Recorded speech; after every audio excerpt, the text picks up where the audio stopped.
Boa Olá, tarde, boa tarde. Como tudo vai? Deixa eu afastar aqui um bom? pouquinho a câmera para Vou passar um poder me ver pouquinho também. melhor. Assim, acho que dá uma melhorada, né? Vou passar um pouquinho também. Tudo bom, Ju? Como que você tá aí? Tudo bom? Boa tarde para você, Ives. Boa tarde para todo mundo que está assistindo. Uhum. Eu sou Juliana, sou psicóloga clínica há 14 anos, sou psicopedagoga, especialista na TCC, terapia comportamental cognitiva. E acabei não pegando, estava sem som a introdução que você fez sobre a live que a gente Ah, vai tava fazer. sem som? Mas agora o Para mim som agora tá tá ok, ok. né? Tá Ah, ok. sim. Então, eu tava falando que a gente vai conversar sobre os sinais que as crianças podem apresentar sendo vítimas de violência, né? Principalmente nessa época da pandemia, que elas estão mais dentro de casa. É importante nós ficarmos atentos a todos os detalhes, né? Principalmente por conta da morte do menino Henry, que acendeu um alerta para todo mundo, né? Tava falando isso pro pessoal. A galera aqui já tá. Exatamente. Tem algumas pessoas Exatamente. aqui que te conhecem. Uhum. Eu acho bem Então. importante esse tema, né? Embora seja bem triste a gente falar sobre esse assunto, Uhum. mas é de extrema importância para que a gente possa mesmo alertar os pais, os cuidadores, profissionais da área, para que todo mundo possa fazer a diferença, possa ajudar e possa, né, evitar, se for possível, Uhum. que aconteçam tragédias como essa novamente. E eu acho importante a gente começar falando sobre a própria concepção da infância, que ela é muito recente, né? Até o final do século XVIII, a gente não tinha uma concepção de infância. Não era falado sobre isso, não tem literatura, as crianças não apareciam como crianças, eram simplesmente esperado que elas crescessem, né? E mais recente, na Idade Média, ainda há um tempo atrás, que a criança era vista como um mini adulto, então ela se vestia como adulto e também era esperado que a criança crescesse para aprender um ofício, trabalhar. E só agora, no século XX, que também acaba sendo recente, né?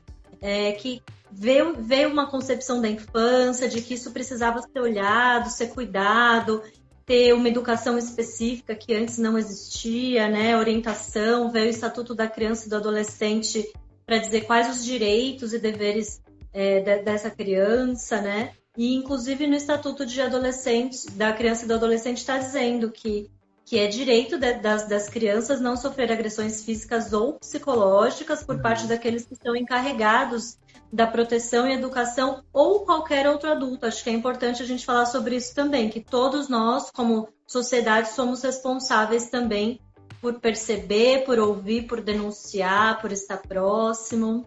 Uhum. Acho que é importante a Esse gente assunto falar sobre eu isso. acho um assunto muito complicado de se debater e também de enxergar, principalmente por conta das crianças, né? Porque são crianças, elas não, às vezes elas não têm um pensamento muito bem desenvolvido, né? Elas não sabem o que está acontecendo ali no momento, não é igual um adulto que já tem, né, aquela coisa de chegar e falar, de tomar coragem. A criança, ela vai ficando acuada, ela vai demonstrando alguns sinais que são imperceptíveis. E dentre esses Uhum, sinais, quais são os principais assim que a gente pode ficar atento? uhum. Isso, a gente tem que pensar que quase sempre, né, para não dizer sempre, mas existem sinais. Uhum. Então, qualquer mudança de comportamento brusca, qualquer diferença que a gente perceber nessa criança, seja um comportamento, seja de emoções, então aquela criança que era super extrovertida, que conversava com todo mundo, brincava, estava sempre rindo, passa a ficar quieta, apreensiva, calada, um pouco mais no canto. Uma criança que às vezes não fazia mais xixi na cama passa a fazer, ou que gostava de ir para casa dos primos e passa a não gostar, ou da escola. Enfim, toda mudança, seja de comportamento, seja emocional, a gente tem que acender um alerta. Né? E o que acontece é que muitas vezes a sociedade acaba, infelizmente, tendo um discurso de que é só uma criança, né? Ah, é uma bobagem, é uma fantasia ou é uma mentira, porque a sociedade, por conta desse histórico do desenvolvimento da infância acaba banalizando muitas vezes o que a criança sente, diz, como você disse, né? E que a criança acaba não tendo muita voz.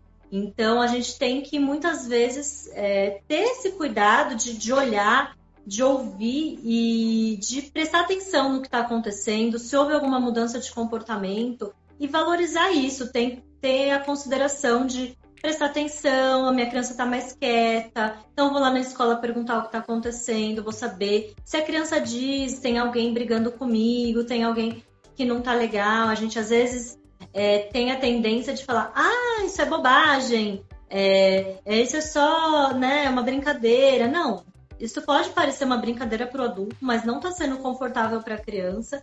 E acho bem importante a gente ouvir isso, né? Às vezes a criança traz relatos da casa, das pessoas que ela frequenta, e a gente tem a tendência a não ouvir, a não valorizar por conta da correria do dia a dia. E acho que das mensagens bem importantes é que a gente tem que ouvir a criança, tem que respeitar o que ela está dizendo, valorizar, prestar atenção, né? Então, não adianta a criança querer mostrar para o adulto que tem algo errado e esse adulto não valorizar, não ver e não validar os sentimentos. A gente tem que validar os sentimentos da criança, oferecer ajuda ou conversar e não ter esse tipo de fala que não é nada para chamar atenção, é invenção da cabeça dela, porque a criança não tem como, né? Como foi no caso do menino ali, infelizmente, dizer que, né? Ele dizia que o tio machucava ele, e isso foi dito para a avó materna, foi dito para babá, para a empregada, para a própria mãe, e as pessoas acabam achando que assim, ele está sofrendo por conta da separação, ou ele está, né, chateado porque está longe do pai, e a gente acaba não ouvindo verdadeiramente o que pode estar por trás disso, que às vezes são coisas bem sérias. E também é importante frisar, Ives, que os profissionais da área de saúde e os professores, a sociedade, como eu disse no início, né, do Estatuto da Criança e do Adolescente, todo mundo tem uma corresponsabilidade aí de denunciar, de dizer o que está acontecendo, de criar esse alerta, né? Tanto na escola, se a escola percebe um comportamento diferente da criança, embora não seja uma coisa fácil de se fazer, principalmente na questão pública, mas também é um dever da escola de sinalizar, conselho tutelar, né, fazer denúncia, e vizinhos, se a criança vai no psicólogo, tá no código de ética, que a gente pode sim romper o sigilo e fazer denúncia, chamar os responsáveis, denunciar, fazer um boletim de ocorrência, mesmo que seja de forma sigilosa, né? Mesmo se você não queira se expor, mas é responsabilidade sim dos profissionais, pediatras, todo mundo que está envolvido acabar tendo esse olhar, né? O que acontece é que na correria do dia a dia a gente tem essa tendência a não ouvir verdadeiramente. E o que eu gostaria de deixar como mensagem, alguma forma, né, se eu puder resumir, é que se conectem com as crianças, com as pessoas que você convive. Ouça verdadeiramente, ouça os sinais, as pessoas dão sinais. A pessoa pode estar rindo ali do seu lado, mas ela dá algum sinal de que as coisas não estão bem e de que alguma coisa está acontecendo. E se a gente não ouvir, não olhar nos olhos, não parar e largar o celular no canto, não falar o que está acontecendo, você quer conversar, isso vale para todas as idades, né? A gente pode perder alguma coisa que a gente poderia ter evitado.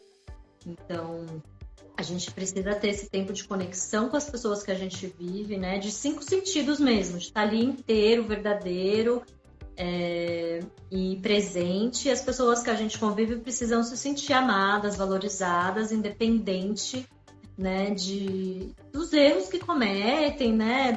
Dos comentários, das coisas que a gente não gosta. A gente tem que aceitar a si mesmo e o outro como não perfeito e que o outro se sinta amado e valorizado independente disso, né? A gente tem que ter esse tipo de conexão. E aí, às vezes, a gente, quando é criança, né, a gente tá lá chateado, às vezes, que diminuiu o salário, ou que o marido perdeu o emprego, ou que a vida tá corrida e que a gente tá em pandemia, várias coisas, e a criança tá ali mostrando algum comportamento e a gente pensa, eu tô cheia de problema e essa criança reclamando por nada, né? E não é por nada, né? Com certeza, para ela é algo importante, a gente tem que parar, ouvir, mostrar respeito, mostrar conexão, mostrar que ela é importante, que a gente vai estar sempre ali para ouvir. Para que ela confie também e fale, bom, se eu tiver um problema um dia na vida, né? Eu costumo pensar isso como mãe, eu quero esconder dos meus pais, porque eles vão brigar, vão me bater, vão me pôr de castigo, vão me criticar, ou eu quero poder contar para eles e eles me ajudarem, me levarem a uma reflexão, me levar à solução desse problema. Então a gente tem que pensar nisso quando a gente pensar que tipo de adulto que eu quero ser. Eu quero ser aquele que afasta ou eu quero ser aquele que acolhe? Eu gostei muito disso que você falou, porque no fim das coisas, o que a gente precisa é demonstrar o afeto, né? Que o nosso afeto é o que vai gerar a confiança na criança, é o que vai fazer ela denunciar para nós também. Além da gente precisar ficar atento a marcas, né? Ao comportamento da criança que faz xixi na cama, quando não fazia, né? Essas coisas que você já citou. Falaram aqui também, a violência velada reflete na alteração de comportamento. Para isso é indispensável ter rotina para facilitar a observação da criança. Exatamente, também buscar um acompanhamento médico, psicólogo, né? Verdade, quando a tua criança tem, né, aquele núcleo de convivência que é menor e mais controlado, né? Você sabe onde ela tá, com quem tá e o que tá acontecendo, é mais fácil da gente evitar. E uma coisa que foi muito importante ser feita, né? Ser dita, que disseram. E a questão emocional, né? Psicológica, não tem só violência física, né? Quantas crianças, infelizmente, perderam a vida por conta da violência física? Quantas não perderam a vida e vão ser adultos sofreram violência, né, física, mas o emocional também, né, que é aquele pai, mãe, madrasta, padrasto, tia, avó, que humilha, que bate, que espanca, que, como a gente foi dito, né, que bate na cabeça, que bate publicamente. E vão carregar sequelas para a vida inteira, exatamente, né, até a fase adulta, né, a pessoa vai continuar seguindo essa fórmula, né? A bola de neve, por assim dizer.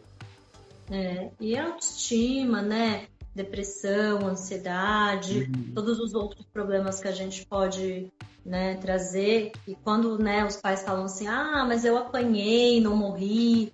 Mas meu pai sempre me bateu e eu não morri. A gente fica pensando, né? Às vezes a pessoa abusa de substância química, né? Alguma droga, álcool. Às vezes a pessoa come em excesso e prejudica a saúde, enfim, tem relacionamentos tóxicos ou não sociabiliza com ninguém. Então a gente não tem que pensar só na sobrevivência, né? Não queremos criar pessoas sobreviventes, a gente quer uma sociedade um pouco mais saudável, um pouco mais menos carente, né? Que se ouça mais, que se acolha mais, que se respeite, né? Que possa expressar afeto, enfim. Então, a gente tem que pensar nesse sentido, né? A violência existe psicológica, física, e, novamente, não julgando nenhum pai, nenhuma mãe, não quero romantizar a maternidade e paternidade, porque eu sei que no dia a dia é difícil, que às vezes a gente não tem ajuda e que precisa trabalhar. Novamente, não estamos falando de um mundo ideal, né? Estamos falando da realidade. Mas se a gente tiver em mente que a gente precisa estar bem, né? Tentar estar o melhor possível, porque a gente está ali criando um ser humaninho, né? Ensinando, ajudando a lidar com as emoções, com medo, com angústia, a gente vai olhar para essa criança de outra forma. A gente vai ver que não é uma birra, é um pedido de ajuda, né? A gente vai ver que não é uma mentira, é algo que a criança não está sabendo lidar. Quando a criança acorda à noite, quando a criança faz xixi na cama, quando a criança bate, morde, ela não tá te provocando, ela está dizendo: preciso de ajuda para lidar com essa emoção, preciso de ajuda para lidar com essa informação que eu estou tendo e eu não estou sabendo lidar. Então, se a gente olhar dessa forma, nossa vontade não vai ser bater, a nossa vontade não vai ser gritar, xingar, a gente vai ter esse olhar de acolhimento, como a gente tem que ter com a gente mesmo e como a gente tem que ter com os filhos. Obrigado, Gabi. Então é Exato. isso, gente. Olha só, se vocês verem, se vocês presenciarem qualquer situação, né, de violência contra a criança, é o Disque 100, mas também eu vou fazer uma ressalva aqui para qualquer outro tipo de violência que seja crime. Se você vê que uma pessoa está precisando de ajuda, não titubeie, né, denuncie, existem denúncias anônimas, assim como a Ju falou. É muito importante que a gente faça o nosso papel como ser humano, né, que nós temos empatia pelo próximo. Ju, obrigado por ter aceitado o nosso convite de conversar aqui. Foi ótimo falar com você. Tenho certeza que muitas pessoas vão usar essa live com dicas, né, com várias coisas muito importantes. Isso, eu acho que a mensagem mais importante, muito obrigada pelo convite, é a conexão real, é o olho no olho, é a gente ouvir, a gente levar em consideração, valorizar a pessoa que a gente está conversando, independente da idade, não menosprezar o sentimento de ninguém, sabe? Não vir com respostas prontas de que tá tudo bem, de que é assim mesmo, de que acontece, e a gente olhar o sofrimento do outro como algo importante, não descartado, e fazer o que a gente for possível no momento, né? E fazer a nossa parte.